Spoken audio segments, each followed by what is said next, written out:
ng bayan, maasahan anumang panahon. Magandang araw po sa ating lahat. Narito ang update sa lagi ng panahon ngayong araw ng Huwebes, July 18, 2024. Patuloy ang epekto ng low pressure area at kasalukuyang nagdadala ito ngayon na maulap hanggang sa maulang panahon sa maraming lugar sa bansa. Samantalang southwest monsoon o habagat naman ang nakakaapekto sa kanlurang bahagi ng Southern Luzon, Visayas at Mindanao. Huling namataan ang low pressure area sa vicinity ng Catbalogan, Samar. Inaasahan itong kikilos sa pahilagang kanluran at posibleng daanan nito ngayong araw ang mga lalawigan ng Romblon, Marinduque, Mindoro Provinces, Northern Palawan at ang Calabarzon. Posible rin na mahagip ng kaulapan nito ang Metro Manila.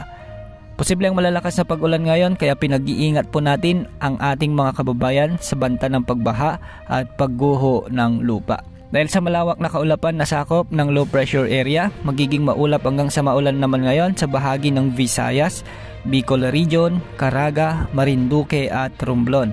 At dahil nga sa patuloy na pagkilos pa ng low pressure area, inaasahan na magiging maulap hanggang sa maulan din ang panahon at sa mga susunod na oras sa bahagi ng Cagayan, Isabela, Quirino, Aurora, Bulacan, Laguna, Rizal at Quezon Province. Pinag-iingat rin po natin ang ating mga kababayan dyan sa banta ng pagbaha at landslides. Ayon sa mga ginagamit nating wind models, asahan na tatawirin nito ngayong araw ang Southern Luzon at may posibilidad na lumakas pa bilang bagyo kapag nasa West Philippine Sea na ito. Kasunod ng paglayo ng low pressure area na ito sa ating kalupaan, isang potensyal na samalang panahon muli ang posibleng mabuo at pumasok sa ating Philippine Area of Responsibility sa mga susunod na araw. Inaasahan namang kikilos ito pahilaga sa ating Philippine Sea at posibleng mag-generate ng lakas habang nasa karagatan. Sa mga susunod na araw ay posibleng isa na itong ganap na bagyo pagkatapos at hindi rin inaalis ang posibilidad na ito ay lumakas pa bilang typhoon category. Pero good news dahil hindi naman nakikitang dadaan ito sa anumang bahagi ng ating kalupaan, subalit hihilain at palalakasin naman nito ang hanging habagat na siyang posibleng magdulot ng malalakas na pagulan sa ating bansa. Ngayon pa lamang pinapayuhan na natin ang ating mga kababayan na maghanda sa mga posibilidad ng pagbaha at pagguho ng lupa dahil sa nagbabadyang malakas na bugso ng habagat sa bansa dahil sa paghila ng isang bagong sama ng panahon.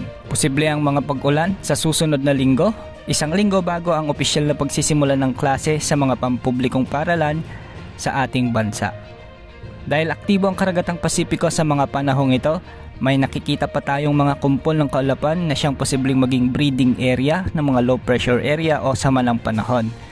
Atin namang patuloy na ihahatid ang mga advanced forecast na hindi na iuulat ng ibang weather forecasters para sa sapat nating paghahanda sa mga posibleng darating na mga sakuna.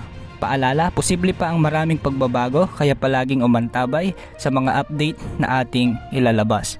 Samantala dahil naman sa epekto ng hanging habagat o southwest monsoon, asahan ang maulap na kalangitan na may kalat-kalat na pagulan at pagkidlat-pagkulog sa Metro Manila, Bataan, Zamboanga Peninsula, BARMM, Northern Mindanao at ang natitirang bahagi ng Calabarzon at Mimaropa. At sa natitirang bahagi ng bansa, asahan ang mga pag-ulan mamayang hapon at gabi dahil naman sa mga localized thunderstorms. Sa ngayon wala namang nakataas na gale warning sa mga karagatang sakop ng ating bansa. Yan ang update sa lagay ng panahon. Ito po ang weather update ng bayan. Maaasahan anumang panahon.